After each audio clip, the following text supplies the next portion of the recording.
And welcome back, everybody, to another episode of the Always Pressing PGA DFS podcast, previewing the 2024 Valero Texas Open, the final PGA Tour event before the Masters. So we'll get you ready for that. Pretty loaded field for once at Valero. You can find me on Twitter at BDentric, the podcast at Always Press DFS, and my co-host, as always, on Twitter at DFS Golf Gods. Jesse, how we doing, my friend? I'm good. How are you? Doing well. A little day late because I had the little one yesterday, so Jesse accommodated, and we're getting it to you here because Valero actually has a decent field, I guess, this week. So, yeah. Before we get there, though, Jaeger bombs. Yeah, got it done last week. Yeah. You don't seem too excited about that. I wasn't because I didn't bet him, didn't play him on DraftKings. So I did not get to. I actually bet Scotty live a couple times. That's the way to do it right now. And I fully expected him to win, but it was just a par fest. Golf course played a lot harder than years past, and nobody could make a putt. So, that's pretty much Jaeger's really good tee to green, and I think he shoot even par on the back. Yeah, I would say it was even par on the back nine, not one birdie. It was all pars, 9 pars in a row, which is pretty wild to think you won a golf tournament by one stroke and you didn't have to birdie one of the final 9 holes. There's some very birdiable holes coming in there too. I think 17 was drivable. Par 5 before that, and so kind of bizarre. But I mean, obviously we're fans of Jaeger, so I'm happy for him. But just wish I would have been a lot happier if I would have been able to cash in. Yeah, it was weird. I bet him plenty this year. I was gonna say it was weird to see a 55-1 win. Like, it's usually like our range. Our range. Like that's the happy place. Yeah, it was exciting at first. I'm like, okay, Jaeger's pretty good, but what are his odds? At least 80, 90. Like, just the only way they win, right? And they looked like, no, 55. That's about right. Yeah, that's fair. I would just I keep dreaming about legal gambling in my state because Tom Hoagie, top 20, like Noren, I love top. Like a lot of the guys I liked were all doing their thing. Matty Schmidt was another. Matty Schmidt had another one. That was like a plus 300 one or something like that. I was looking at. I bet him. You said top 40, so I hit him top 40, which was like easy close money. to 2-1, but still. Yeah, easy money though. Like there's a couple guys that I'm loving those deeper markets. Everyone, 55-1's fun, but you got to hit those once in a while. Go throw about 10 darts between the top 20 and top 40 and have some fun watching golf for the weekend. That's the way I agree, man. I mean, I think it's a good way to bet, and it's a lot more predictable in a very unpredictable sport. Keeps you more entertained, I think. If you'll have horses in the race come Sunday, at least some. And it also doesn't drain your bank account trying to hit a winner every week, especially this year where we're getting 100-1 plus winners most of the week. So I'm with you. Speaking of 100 plus winners, we go to Valero, where in the past there's been a couple kind of quasi mid pack or / favorite people. For the most part, bombs away at this golf course early on. One Stephen Bowditch took one down here. So, what do you have for some past event history for the Valero Texas Open? Yeah, last year Corey Connors 15 under, one shot over Sam Stevens, which is his second time. He actually won this event the first time in 2019. But JJ Spawn won it in 2022, 13 under, 2 shots over Matt Jones and Matt Kuchar. 2021 was Jordan Spieth, 18 under, 2 shots over Charlie Hoffman. They did not play in 2020. Like I said, Corey Connors won the first time in 2019, 20 under, 2 shots over Charlie Hoffman. Andrew Landry, past champion, 17 under, 2 shots over Molinax and O'Hare. Kevin Chappell, Charlie Hoffman actually has won here before. And like you said, one Mr. Stephen Bowditch also won this event. Adam Scott, who's in the field, is also a past champion. Yeah, it's a fun event. Usually not a bunch of people played it. I feel like it's used to be more in the fall swing of things. It got moved up again because no match play. So we got that going for us. People come here to ramp up for the Masters. There's 11 of the top 30 players in the world at this event, which does not happen very often. There's 156 golfers, top 65 in ties this week. Obviously, getting ready for the Masters, and we are playing at TPC. I just totally blanked on it. It's Oaks Course TPC San Antonio. I was going to say TPC Oaks Course. It's Oaks Course TPC San Antonio. It's a par 72, 7,440 to 50 yards, depending on where the tee boxes are. So decent size. It's a top 10 in distance course on the tour. You can tell by the name, the Oaks Course, tree line all over. They're gettable fairways, but they do shrink down around the 300-yard mark. So if you want to go bombs, you better be accurate, but you can still poke it pretty good. Have your way. It's 10 par fours, 4 par fives, 4 par threes, standard stuff there. Most of your par threes are 200 plus, so you got that going for you. Got to get to the par fives. Water's only in play on 3 holes. You got sand bunkers all around the greens. That's one of the big things. Getting up and down from the sand will be very, very important here. You got Bermuda grass greens, a little overseed this time of year as well. We've seen that in recent events. The biggest factor to this golf course is the weather. Texas winds. If it gets windy, this course will play really tough. If it doesn't get windy, accurate golfers should have their way to, like you said, Connors was 15 last year. You get a lot of guys in that mid-teens would make a ton of sense at this event.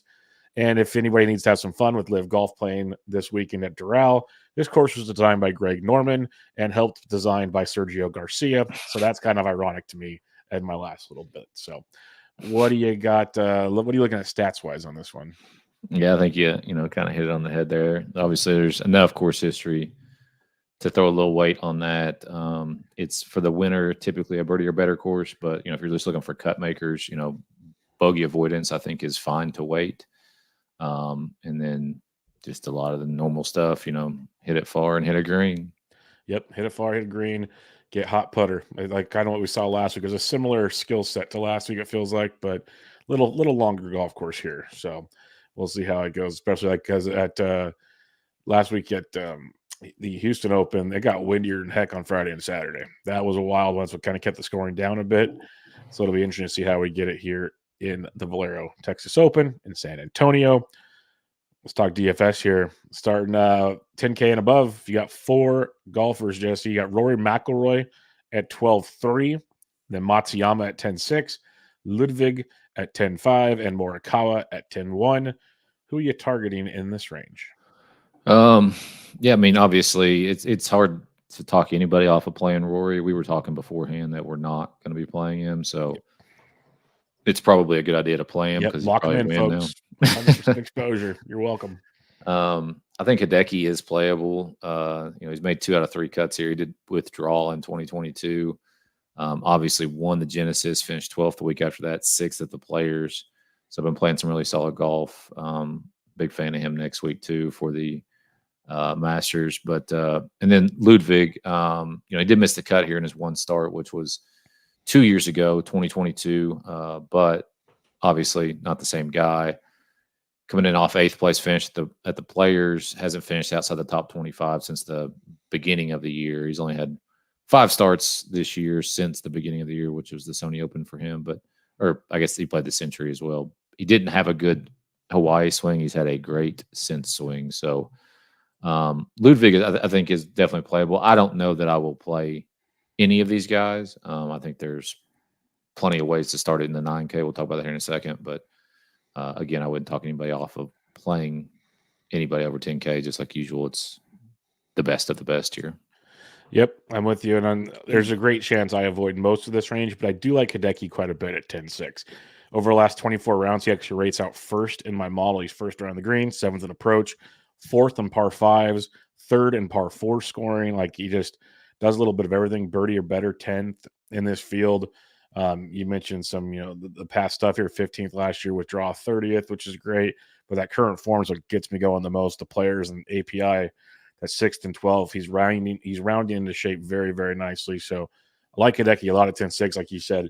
Definitely like him next week in Augusta, but like him here as well. And then Ludwig, he's 5th in my model. So he's 1st in par 4 scoring, 7th in bogey avoidance, 4th in opportunities gained, 3rd in par 3s, 2 to 225. Just rates out pretty good across the board, a very balanced approach, which looking at the layout of the golf course, if you're just a very good balanced player, like you find your fairways, you got a good approach game, like you're going to score here, at least find the weekend and see where you go from there. So I do like Ludwig quite a bit as well. Those would be the main 2 guys for me. Morikawa, it might click eventually. He just looks lost, especially with the putter. It's like really, really bad of late. And then Rory, like his like wedge game's been rough. Like it's been really weird of late. And I'm just going to kind of sit back and let Rory burn me once. And then we'll probably keep fading him because he'll go away again. We'll see. But so it's Hideki and it's Ludwig for me if I am up here. 9K range, you got Homa at 99, Fitz at 97, Spieth 95, Connors 94, Fleetwood 92, and Binion at 9,000, who pulled an April Fool's joke that got my blood pressure going until I realized the date. But who you liking in this range? You weren't the only one that got there, I think. Oh, I saw Feinberg got nailed real good. Like Yeah, I he didn't count did. Feinberg went in. Yeah. Jordan Spieth at 95 is where I start here. He's played here a lot. He does have a win. Yeah. He won in 2021. Here. I've totally forgot I even said that 5 minutes ago. My wife says I have terrible memory, which I do. All the time. It's called being a guy, I'm told. The weird thing about Jordan coming in here this year, off the back-to-back missed cuts. So missed the cut at the Valspar, missed the cut at the Players. Now we're back to Texas. This is his home state, stomping grounds. To be honest with you, I'd rather miss the cut this week and go into next week with 3 straight missed cuts and the ownership not be there, because when we get to the Masters and his course history there, it's pretty incredible. But I like playing Jordan this week. I also like playing Corey Connors. Obviously, 2-time winner, past champion, come off a 13th place finish at the Players, 18th at the Arnold Palmer. And I'm also will be betting Corey Connors because I think he's got some value there. And then Binion, at 9,000, 6th here last year, 2021 missed the cut, but 7th and 40th in the 2 previous starts before that. He is coming off a missed cut at the Players. He shot 80 on Friday. But before that was in a really good stretch of golf. So I expect him to bounce back pretty well here at $9,000. Yeah, similar boat here. And why I'm looking at this 9K range, like, might lead me to more Hideki and Ludwig. Just looking at this, because there's only 2 guys I like, and it's Hideki. It's Corey Connors. I think everyone's going to like him, though, because of what you mentioned about 2 out of the last 4 years here. He's 4th in my model. He's coming and playing great golf, as you mentioned as well. Like, the finish has been good. He's 4th in approach. He's 5th in opportunities gained. 13th in par 5 scoring. He's 6th in good drives. So he keeps him in the fairway, which helps his approach game. Biggest thing for him, it's always with Connors, is that putter. He's been putting well lately. We'll see where that goes. And then Binion, I'm going right back to him. 29th in my model. He's 1st in birdie or better in this field over the last 24 rounds, 12th in par 4 scoring. Bogey avoidance could be something to be improved by Binion, but the approach game is pretty strong. You mentioned the past history here, 6th, miscut 7th. I'll take those 2 out of 3 every time. And the miscut at the Players with one of the epic tweets of all time from the beach. That was just pure gold. But an 8th at API, 21st at the Cognizant prior to that. Playing really good golf since coming back from his quote-unquote, I don't know how he actually took legal steroids allegation. But, Binion at 9,000 would be a dude for me. So I only really like 2 guys in this 9K range, which is weird because most weeks I'm like, I want to play the whole 9K range. I still need Max to show me something. It's just not there. Like, if I have to pick one kind of really sneaky to me guy here, I think Fitz is close. Yeah, well, Fitz the thing really about close. I'm sure you saw this. Did you see where he been playing with some kind of weight? Stupid weight in his driver for 6 months or something? Maybe longer. Yeah, that's baffling to me. That as a professional golfer, especially when people check your equipment, like how does that happen? He did win in that time frame. He won the Alfred Dunhill back in October. That's true. I mean, he's coming off a 5th place finish. He could be the sneaky guy here. That's what I'm thinking. Like, he's not going to look good on most of your models because coming in, he's not been playing that great. But I'm looking at 13% ownership projection here. Yep. So I don't know what you're looking at, but yeah, for me on mine, it's about 9 to 10%. It looks like, so pretty similar. But yeah, when I was looking at, I was checking my guys off. I kept looking at Fitz. Never played here before. The Players thing and what you mentioned with the driver, I'm like, Fitz is one of those guys. If we are emphasizing approach game with a longer course, he could be kind of one of those dudes that sneaks in there out of this range, low owned, that could pop for you. So right. I will have a couple Fitz shares. I will say that much. 8K range, we got Billy Hose playing really good golf. I don't know if you can see that because you're blocked, but he's playing really good golf right now at $8,900. You got Norn at 87, who he keeps playing so good. Harmon at 86, Scott 85, English 83, Himley 82, Kim 81, and Ricky Fowler at 8,000. Who you like in this range? Yeah, I mean, Alex Noren coming in, hasn't finished outside the top 20 in his last 3 starts. Has a 15th place finish in his 1 start here last year, so most definitely playable. Adam Scott, past champion 2010. I know it was a long time ago. His most recent start here was in 2018. He missed the cut. Coming off a made cut, the Players finished 45th. Not great.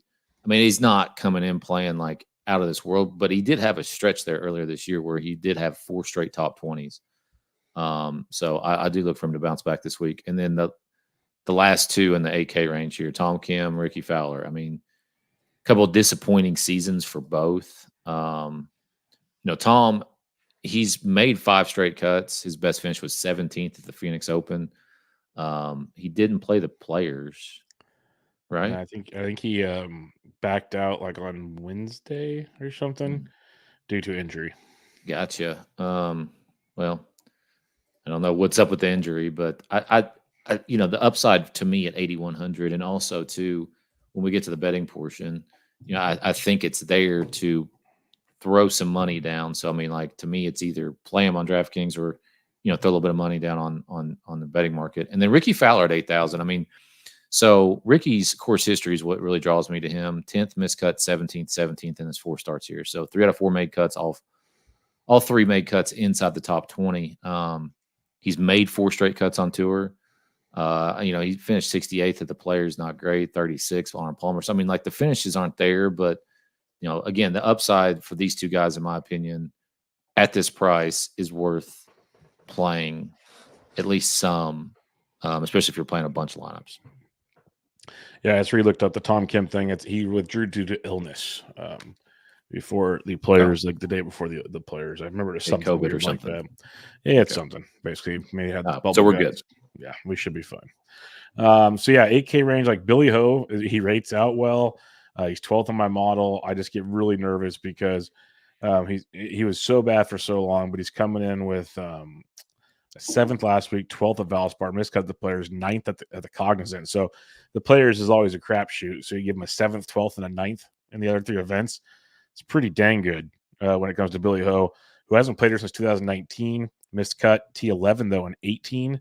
So if you think Billy Ho's back, he's at 89.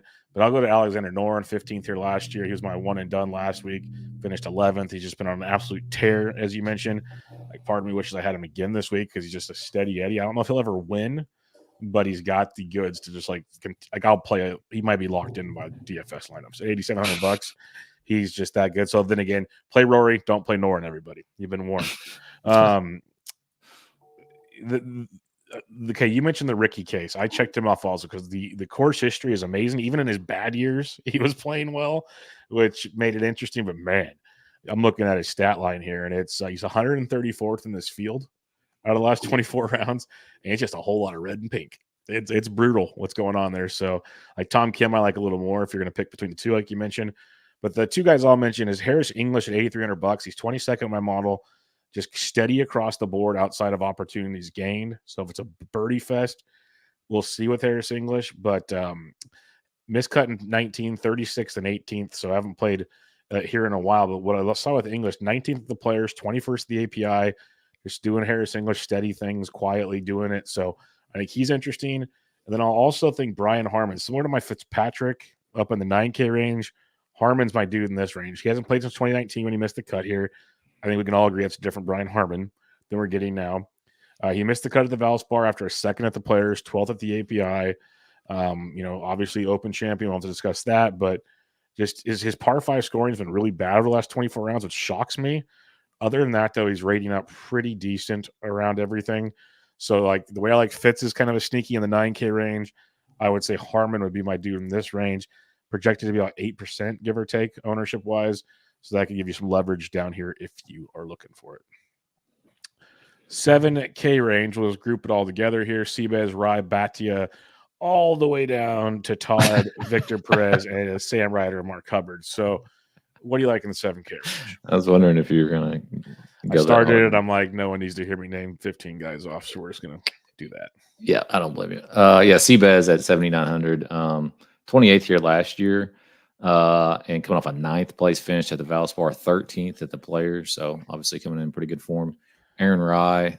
Did you see all those big bets that somebody placed on Aaron Rye and just a matchup head to head?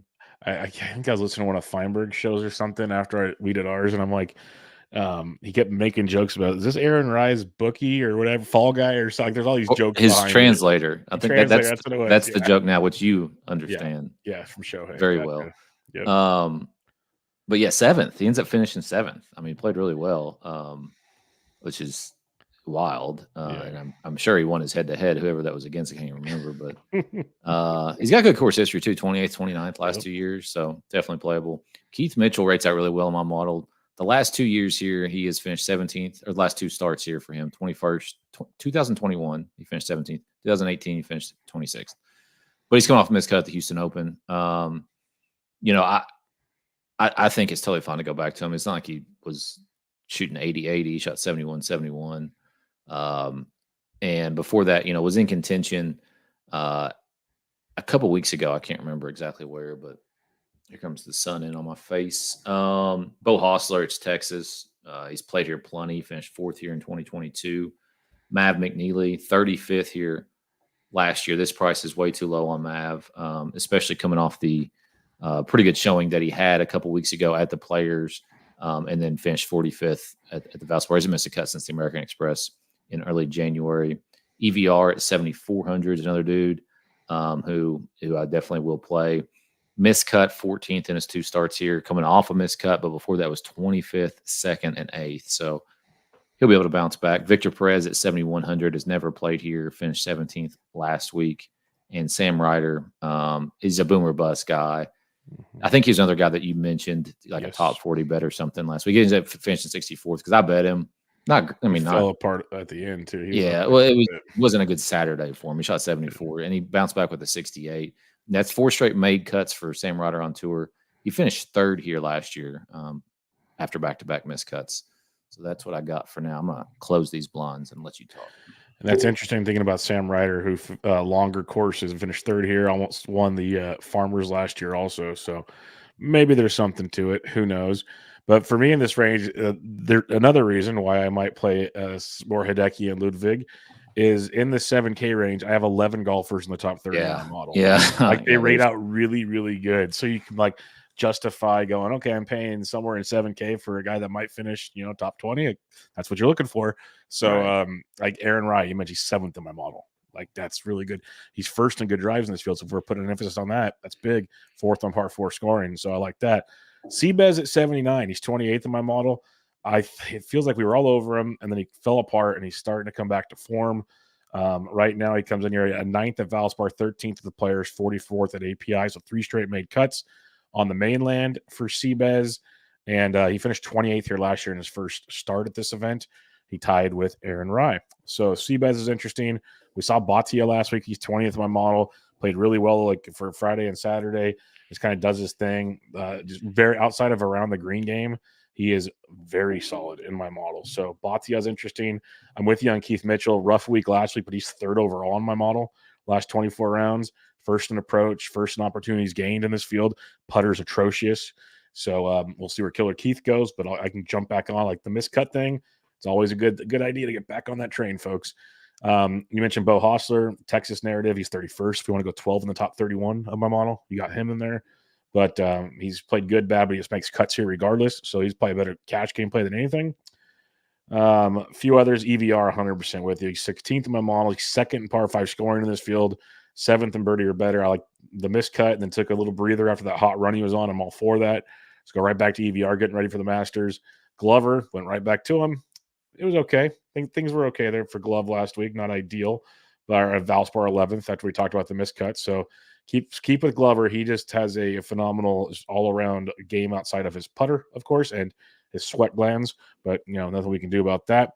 Par 5 scoring, surprisingly, is not great. 127th in this field. Putnam, great course history here, coming in decent form. Victor Perez is 17th in my model, so I'm with you there with him and Sam Ryder.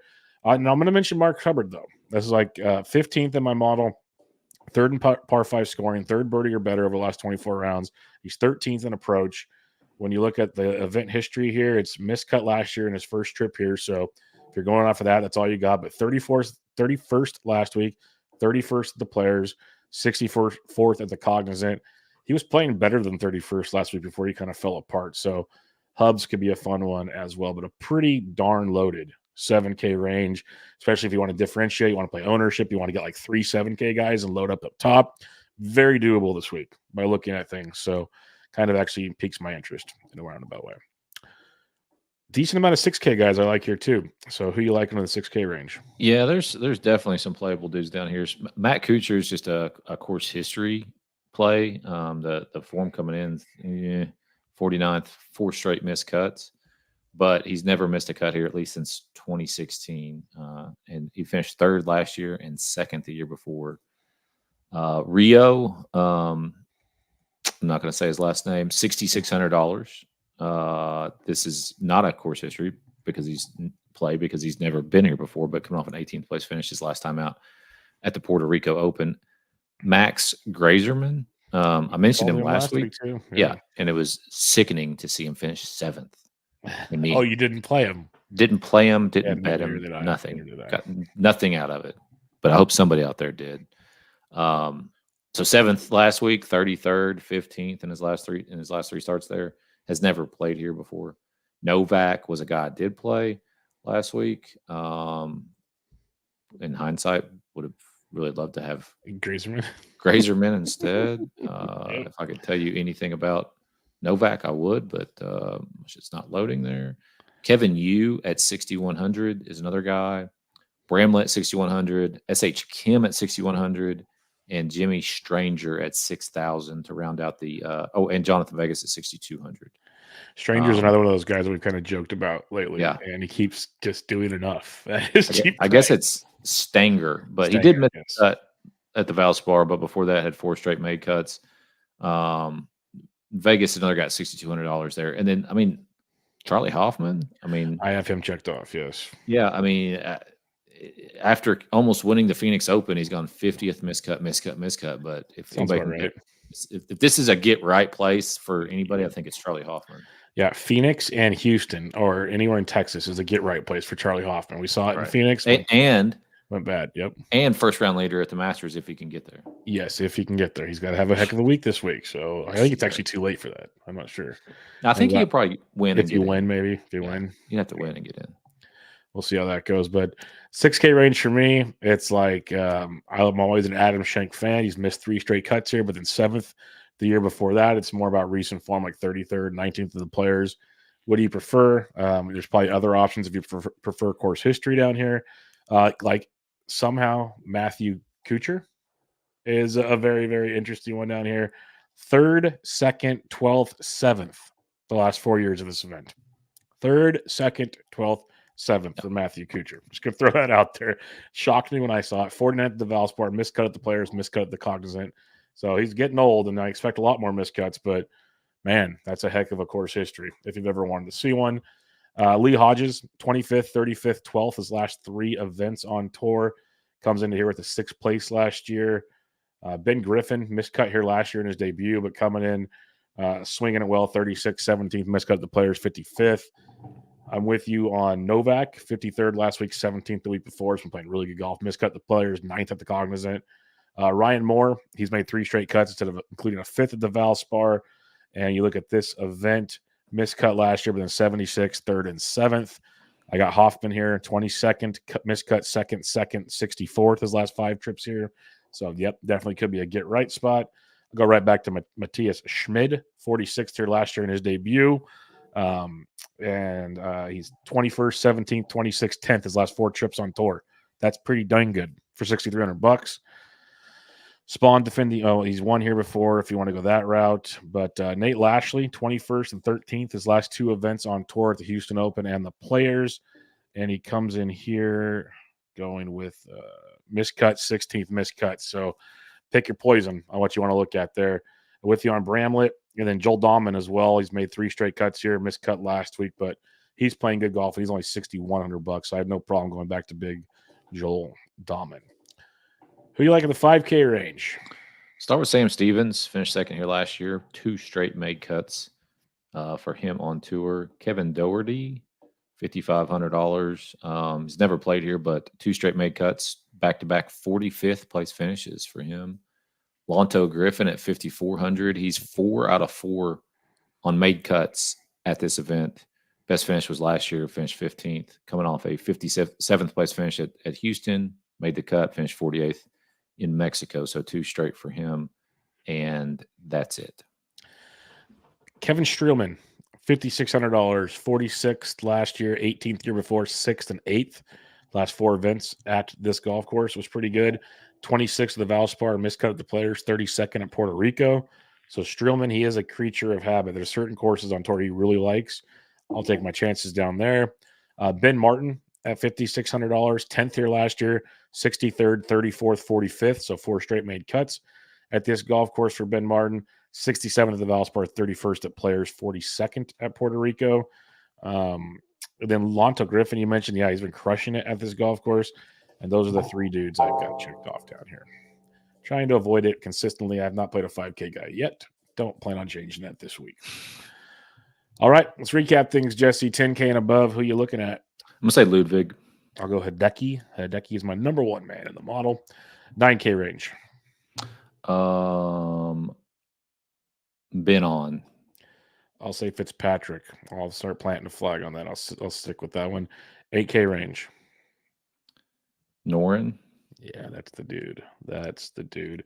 You're going to take Noren, so I will take maybe Brian Harmon. 7K range. McNeely. Okay, I was not on EVR for me. Oh, it's EVR or Glover. I'll cheat. It's one of those 2. Those are both good. 6K range. Grazerman. Yeah, you might as well. You better play him this week. That's all I know. Better bet him. Let's go. Yeah, at least get like a top 20 or a top 40 out of him. Yes. Grazerman is a good call. Yeah, I know. I'm gonna go Matty Schmid. Go right back to that at $6,300. And then if you're going 5K hunting, where are you going? I'm gonna say Sam Stevens. I'll go Kevin Streelman for me. Streels on that one. All right, if you're playing cash this week, which I think you can, where are you starting out? Yeah, I mean, there's definitely that 8K range. Noren, probably Aaron Rye, I would throw in there potentially, and then McNeely. Yeah, I go Noren, Rye, Glover probably, even though Glover can make you squirm. That'd probably be where I'd go. So pretty similar to you. GPP, though, we got some fun. So where are you going here?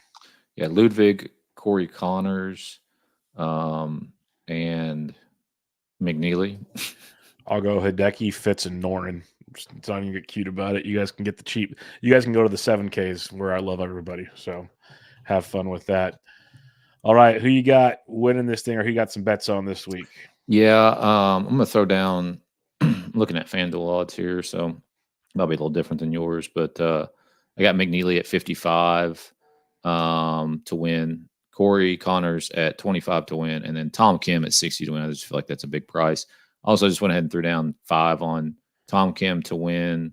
To top 20, Adam Scott to top 20, Corey Connors to top 20, and Fitzpatrick to win as well. I forgot. I just like that 25 to threw 1. him on there. So who are the guaranteed top 20 bets for you this week? I'm going to start with top 40, and then I'll jump over your top 20. But you can get Grazerman top 40 at plus 140. That's anytime I get plus money, I'm interested, to put it that way, especially at a top 40 bet. Grazerman there, Schmid's at plus 165 to top 40. I think that's fun. So that'll be a couple. Let's go to top 20s, though. You can even do top 30s now. They just really want to take my money someday. Top 20s, Benny on at plus 170 is very, very enticing. At that, you like McNeely a lot. He's plus 230 if you're that much into him. Yeah. That's not bad. But for some longer odds, EVR is plus 330. That has my attention. And if we're going to go full YOLO, man, you can get Grazerman at plus 400. Whew. If we're going to go full YOLO, give me Schmidt at basically 5 to 1 plus 500 at a top 20. That seems a little fun to me. But there's no Hoagie this week. I can't just put my automatic Hoagie play in and walk away. I didn't even look real quick. I went right past him. What was my boy Norn? Norn's down to plus 150. I still like that, honestly, the way he's playing golf right now at this course. All right, that'll do it, Jesse. Next time we chat, Augusta. So any final thoughts this week for the Valero Texas Open? I don't. Good luck. Yep, should be a fun one. Full field, fun golf course. Getting ready for the Masters. Again, we'll come at you later, maybe this weekend, with some Masters coverage for you to get you ready for the week. But until next time, make sure you check out Jesse on Twitter at DFS Golf Gods, the podcast at Always Press DFS. I'm Matt Bedientric, and this was your 2024 Valero Texas Open. Catch you all next time.